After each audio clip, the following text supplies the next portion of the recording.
Radio Shanghai.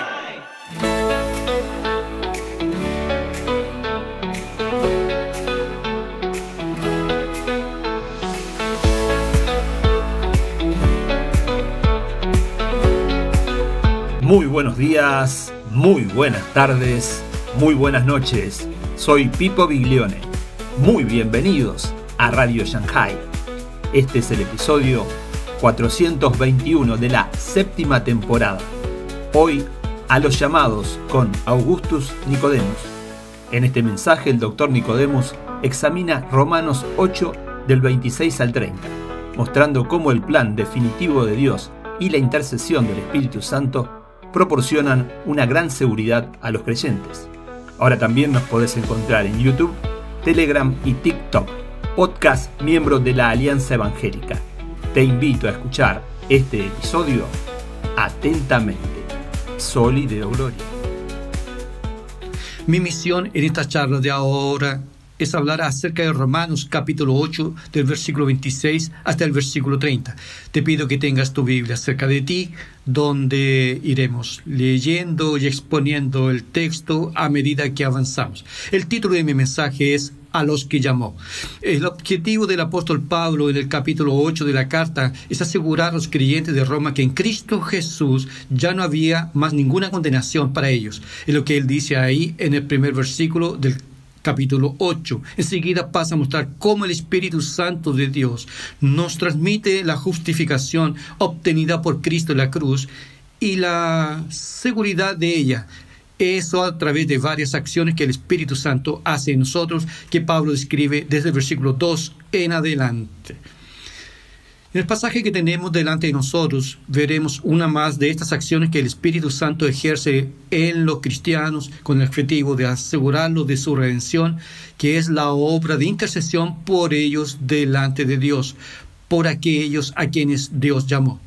Qué gran privilegio el nuestro de tener al Espíritu de Dios intercediendo por nosotros. En primer lugar, veamos en qué consiste esa obra de intercesión que está narrado en el capítulo 8, versículo 26, cuando el apóstol Pablo dice que el Espíritu de Dios nos ayuda en nuestra debilidad, porque no sabemos orar como debiéramos. Y Él hace eso intercediendo por nosotros. Esa intercesión del Espíritu, por lo tanto, es la ayuda que Él nos trae en medio de nuestra debilidad. La palabra debilidad aquí se refiere al estado en que nosotros vivimos después de la caída y que Pablo describió aquí en el capítulo 8 del versículo 23 al 25, como la vida en el mundo que gime bajo el cautiverio, bajo la esclavitud del pecado, del dominio de la corrupción, y nosotros mismos viviendo aquí limitados y marcados por el pecado y por los vestigios de corrupción que hay en nuestro corazón. El Espíritu Santo nos ayuda intercediendo por nosotros delante de Dios. Esa intercesión es necesaria porque el apóstol Pablo dice aquí en el versículo 26 que no sabemos orar como debiéramos. Eso significa que no sabemos qué argumentos usar con Dios cuando oramos o qué sentimiento deberíamos tener cuando nos acercamos a Dios. Y a veces nos encontramos con fe, nos encontramos dudosos, cuestionando si de hecho Dios tiene interés en nosotros o si Él va a atender a aquello que nosotros pedimos. Con frecuencia también no sabemos sobre qué orar, ¿no es verdad? O qué decir delante de Dios. Cuando Pablo habla aquí que no sabemos orar como debiéramos, él no quiere decir que la voluntad general y revelada de Dios no está dispuesta para nosotros o disponible para nosotros. De hecho, por ejemplo, en el Padre Nuestro, el Señor Jesús nos enseñó a orar por una serie de cosas que son reveladas por Dios y expresan su voluntad. Yo oro para que su nombre sea santificado, yo oro para que su reino venga. Yo oro para que su voluntad sea hecha. Yo oro por el perdón de mis pecados. Yo oro por el pan de cada día. Yo oro para no caer en tentación. Entonces sabemos algunas cosas por las cuales debemos orar, como por ejemplo aquello que nos es enseñado en el Padre Nuestro. Pero con frecuencia no sabemos cuál es la voluntad secreta de Dios en su providencia para nosotros y para las personas que están a nuestro alrededor, porque nosotros no tenemos conocimiento de todos los hechos. Incluso cuando amigos nos piden que oremos, no sabemos todos los hechos que rodean aquel pedido de oración. No tenemos conciencia segura de la situación en que ellos se encuentran, o aun cuando estamos pasando por crisis y por problemas. No sabemos lo que sería mejor para nosotros. Eso es lo que Pablo quiere decir. No sabemos orar como debiéramos. No sabemos lo que es mejor en determinadas situaciones, ya sea lo que es mejor para nosotros, ya sea lo que es mejor para los amigos. Por ejemplo, una enfermedad terminal. ¿Qué es mejor? Orar para que Dios se los lleve, para que ya esté en la presencia de Dios y quede libre del sufrimiento, o orar para que Dios largue su vida aquí en este mundo. O entonces el misionero que está siendo perseguido en el campo, ¿de qué manera debemos orar por él? Para que Dios quite la persecución, para que Dios lo haga perseverar en medio de la persecución, para que Dios abra una puerta para que él huya del campo misionero y vuelva a casa. La expresión de Pablo, no sabemos orar como debiéramos, expresa muy bien nuestras limitaciones, nuestro poco conocimiento de la realidad y el hecho de que somos criaturas limitadas, vulnerables, subjetivas y necesitando con certeza de la orientación de Dios. Calvino, comentando ese pasaje, dice lo siguiente: somos como ciegos cuando oramos a Dios, ya que al sentir nuestros problemas quedamos confundidos sin saber distinguir lo bueno y lo provechoso. Por ejemplo, el apóstol Pablo en un principio oró para que Dios quitara su aguijón en la carne, cuando sintió el dolor que el mensajero de Satanás traía. 3 veces él pidió a Dios que quitara el aguijón. Parecía para Pablo que era la mejor cosa, pero después él entendió que la mejor respuesta sería tener gracia para soportar aquel aguijón, porque eso al final lo mantenía humilde. Él también nos dice allá en Filipenses, en el primer capítulo del 24, que no sabía lo que era mejor, que él estaba dividido, que él tenía el deseo de partir y estar con Cristo, pero también sentía que debía quedarse y estar con sus hermanos. Y en una situación como esa es difícil orar, ¿no es verdad? Es algo tan complejo que hasta los filósofos paganos, como por ejemplo Pitágoras, dijo lo siguiente, dando un motivo para no orar: no ores por ti mismo, ya que no sabes qué pedir. Hasta los paganos entienden esa dificultad. Entonces, ya que no sabemos orar como debiéramos, ¿cómo el Espíritu Santo nos ayuda? La respuesta es: Él no nos da un conocimiento sobrenatural de las cosas. No es ese tipo de ayuda. El Espíritu Santo compartiendo con nosotros aquel conocimiento que pertenece solamente al Padre. Pero Él nos ayuda presentando nuestras reales necesidades al Padre. Él sabe hacer eso como se debe. Pablo dice que no sabemos orar como debiéramos, pero el Espíritu sabe cómo pedir por nosotros como se debe. Él sabe de la forma, Él sabe el contenido. Y aquí estamos delante de un misterio naturalmente. Otro de los misterios que rodean la bendita persona del Dios triuno. Una persona de la Trinidad intercediendo ante otra, dando la idea de diferencia y de jerarquía y poder. Existe solamente un Dios que subsiste entre personas distintas, pero esas 3 personas se organizan y se relacionan en el eterno plano de redención del hombre, cumpliendo diferentes roles. El Padre planeó, el Padre fue el arquitecto de la historia de la redención. El Hijo se encarnó, el Hijo murió, resucitó e intercede por nosotros. El Espíritu Santo vino, aplica e intercede dentro de nosotros. ¿Cómo Él hace esto? ¿Cómo Él intercede por nosotros? Pablo nos dice aquí en el versículo 26 que Él intercede por nosotros con gemidos indecibles. Eso significa que Él actúa en nuestros corazones, despertando nuestro deseo, ansia de santidad y de hacer la voluntad de Dios. Y el Espíritu Santo nos estimula y fortalece de tal manera que llegamos al punto de expresarnos delante de Dios con gemidos indecibles. Aquí son las expresiones de nuestro corazón delante de Dios en oración, fruto de la más profunda angustia, incertidumbre y sufrimiento. No es el don de lenguas como algunas personas piensan, sino ese momento de intensa perplejidad de quien quiere hacer la voluntad de Dios y no sabe exactamente cómo hacerlo. Eso refleja la intensidad del anhelo del Espíritu Santo por la redención final del hombre y por la consumación de todas las cosas. Y eso es lo que el Nuevo Testamento llama de orar en el Espíritu. Allá en Efesios capítulo 6, versículo 18, el apóstol Pablo instruye a los efesios a orar en todo tiempo en el Espíritu. Y Judas, en el versículo 20 de su carta, también instruyó a sus lectores diciendo que ellos debían orar en el Espíritu Santo. Eso es lo que el Espíritu Santo hace y esa es la manera por la cual Él nos convence y nos da seguridad de que somos realmente de Dios, porque Él fue enviado por el Padre para habitar en nosotros y hacer que nuestras oraciones y súplicas lleguen hasta la presencia de Dios de la manera correcta, de la forma correcta, por los asuntos correctos. Y por supuesto, todo eso con base en la mediación del Señor Jesús, que es el mediador entre nosotros y Dios. El Espíritu, Pablo dice aquí en el versículo 27, fue enviado por el Padre. Es por la voluntad del Padre que Él lo hace. Es por la voluntad del Padre que Él viene a interceder por nosotros. Vamos a entender el cuadro en el que el apóstol Pablo nos está colocando aquí. Son 5 puntos que yo quisiera destacar aquí en el versículo 27. Primero, buscamos al Padre en oración, afligidos, con el corazón gimiendo, angustiados, porque no sabemos orar de la manera que debiéramos.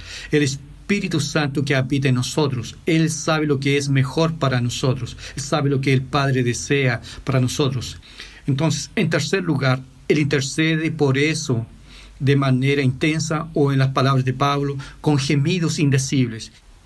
Y nos estimula a orar, a elevar nuestro corazón al Padre. Y nuestros gemidos son gemidos del Espíritu Santo. En cuarto lugar, el Padre sondea los corazones de los creyentes cuando estos oran, penetra en sus motivaciones, observa la sinceridad y la fe. Y en quinto lugar, Él sabe la mente del Espíritu Santo, o sea, lo que el Espíritu Santo tiene en mente, aquello que el Espíritu Santo está pidiendo por nosotros y a través de nosotros. Aquí hay una sinergia. Hay una combinación de la acción del Espíritu Santo y nuestro propio espíritu, al punto de que los gemidos del Espíritu son los nuestros, los anhelos del Espíritu son los nuestros. Aquello que nos viene a la mente para pedir a Dios es la mente del Espíritu Santo, aunque Pablo no lo dice aquí. Pero Dios atiende las oraciones de sus hijos por medio de la intercesión de su Espíritu. A veces no lo parece, ¿verdad? A veces no lo parece. Parece que Dios no nos escuchó. Parece que Dios no nos oyó. Que Él negó o no quiso atender. Pero es porque no sabemos realmente lo que el Espíritu Santo pidió. Por eso tenemos que confiar plenamente en la soberanía, en el amor y en la justicia de nuestro Dios. Y que mientras oremos, aun cuando no sabemos orar como debiéramos, aun cuando no tenemos las palabras correctas, ni sepamos los asuntos correctos, pero el Espíritu de Dios actúa en nosotros de tal forma, hablando a nuestro corazón, que nuestras oraciones se hacen agradables a Dios, aceptables delante de Dios. Todo ello, por supuesto, en la mediación de nuestro Señor y Salvador Jesucristo. Permítame pasar ahora a la segunda parte de mi mensaje. En la primera parte vimos la intercesión del Espíritu Santo por nosotros en la oración como parte de su obra en consolarnos y confirmar nuestra redención y nuestra justificación por la fe. La segunda parte nos dice que esa intercesión del Espíritu por nosotros hace parte del plan de Dios de salvar para sí un pueblo santo, un pueblo que lo ama para toda la eternidad. Eso es lo que Pablo trata aquí en el capítulo 8, versículo 20 al 30, cuando dice: sabemos que para los que aman a Dios, todas las cosas cooperan para el bien, y que Dios de antemano los conoció. Dios los predestinó, Dios los llamó, Dios los justificó y Dios los glorificó. De eso Pablo está tratando aquí. Y por supuesto, 3 puntos son importantes aquí de ser analizados. El primero, obviamente, es que qué bien es ese a que Pablo se refiere aquí cuando dice, sabemos que para los que aman a Dios, todas las cosas cooperan para el bien. Ese bien aquí no siempre es un final feliz, una vida llena de cosas buenas. No son las comodidades aquí de este mundo, aunque por supuesto Dios puede hacer eso ocasionalmente. El bien aquí no puede ser eso porque con frecuencia muchos siervos de Dios, personas fieles, sufrieron en este mundo, perdieron su vida de manera cruel y violenta. Otros pasaron por enfermedades, persecuciones, privación financiera, y no es porque no amaban a Dios. Por lo tanto, el bien aquí no puede ser confundido con bienes materiales. Es el resultado final del proceso completo de la salvación. Las palabras del apóstol Pablo aquí, más adelante en el versículo 29, es que seamos hechos conforme a la imagen de Cristo o simplemente ser como Cristo, como dice aquí, para que seamos a la imagen o a la semejanza de su Hijo. ¿Y cómo es el Hijo de Dios ahora? ¿Cómo es Jesús ahora? Él tiene un cuerpo resurrecto. Él es glorioso, inmortal. Él es perfecto, lleno de gozo y satisfacción completa y entera. El plan de Dios es que seamos así, que seamos como Cristo, para que Él sea el primogénito entre muchos hermanos, que es lo que Pablo declara aquí en el capítulo 8, en el versículo 29. Por lo tanto, es un proceso radical de transformación de pecadores enemigos de Dios a hermanos de Cristo y semejantes a Él. Y ese proceso lo comenzó desde la eternidad. Dios conoció y predestinó. Así Pablo empieza aquí esa cadena de acciones de Dios que Él pone en el pasado, porque ya ocurrió, aun cuando Él habla de la gloria futura también en el pasado, porque es tan cierto como si ya hubiera ocurrido. Dios conoció y predestinó en la eternidad. Aquí en este mundo Él llamó y justificó, y en el final de los tiempos Dios habrá de glorificar. Ese es el bien supremo que Dios ha planeado y que es superior a todos los tesoros de este mundo. ¿No es verdad? Es lo que Pablo ya había dicho antes en otras palabras. Él había hablado de la gloria que ha de ser revelada en nosotros. Vea allí en el capítulo 8, versículo 18. Él habló de la libertad, de la gloria de los hijos de Dios. Ve en el capítulo 8, versículo 21. Y Pablo se refirió a la redención de nuestro cuerpo, capítulo 8, versículo 23. Segundo punto. Primero, estoy intentando definir qué es el bien mencionado aquí. Sabemos que para los que aman a Dios, todas las cosas cooperan para el bien. Ya vimos que bien aquí es el resultado final del plan de redención, lo que se llama justificación, redención y glorificación. Ahora, mi segundo punto es la manera en que Dios actúa para que ese bien sea alcanzado. La manera es esta: Él hace todas las cosas cooperen para ese objetivo, para ese bien, para el bien de los que le aman. En otras palabras, Dios actúa a través de las cosas para promover ese bien en la vida de los que le aman. ¿Qué son todas esas cosas que obran juntas y cooperan juntamente para ello? En el contexto aquí de Romanos 8 podemos identificar al menos 3 cosas. En realidad, en el contexto de Romanos, la justificación mediante la obra de Cristo, capítulo 3 al 5, los sufrimientos de esta vida, capítulo 5, del 3 al 5, y la intercesión del Espíritu Santo que recién vimos desde el versículo 26 hasta el versículo 27 de ese capítulo 8. Es de esa manera, actuando a través de esas cosas, de la justificación, de los sufrimientos, de la santificación, de la intercesión del Espíritu Santo, es de esa manera que Dios hace que todo obre en conjunto para promover nuestra semejanza con su Hijo, que es el bien mayor. Tercero, Dios actúa de esa manera solamente en favor de aquellos que lo aman. Como Pablo dice allí en el versículo 28, los que aman a Dios. Amar a Dios es creer en Dios, desearlo, buscarlo, disfrutar de su presencia, considerarlo como el mayor y más precioso tesoro aquí en este mundo. ¿Quiénes son aquellos que verdaderamente aman a Dios? Pablo dice a partir del versículo 29, son aquellos que Dios de antemano conoció. Conocer de antemano aquí no significa presencia de Dios en cuanto a la elección de personas para salvación, como si Dios hubiera mirado en el futuro, visto quién habría de creer en Cristo Jesús y predestinado esa persona para salvación. Conocer aquí tiene un sentido mucho más profundo. Conocer aquí es usado en el sentido del Antiguo Testamento, como por ejemplo Génesis 18-19, cuando el escoger allí tiene el mismo sentido de conocer.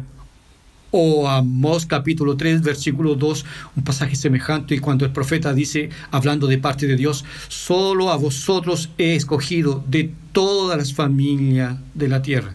Y escoger allí significa conocer. En el Nuevo Testamento la palabra conocer significa envolvimiento íntimo. Mateo 1, versículo 25, José conoció a María, a su esposa, en el sentido del acto sexual. En Romanos 11.2, conocer es lo opuesto a rechazar. Puedes verificar allí en Hechos 2.23 el previo conocimiento de Dios, la misma cosa de su designio. Y también en 1 de Pedro capítulo 1, versículo 2, el previo conocimiento de Dios es su voluntad amorosa. Entonces podríamos traducir la expresión los que de antemano conoció como los que fueron de antemano escogidos por Dios, amados por Dios, conocidos íntimamente por Dios. Esos son aquellos que Dios predestinó, o sea, que Dios dio un destino anticipado. Y el destino es que sean conformados a Jesucristo, que es el bien mayor, para que Jesús sea el primogénito de entre muchos hermanos. Por lo tanto, aquí tenemos la base para decir que la doctrina de la predestinación y de la elección no es una licencia para vivir en pecado, una vez que Dios nos predestinó para que seamos conformados a la imagen de su Hijo Jesús.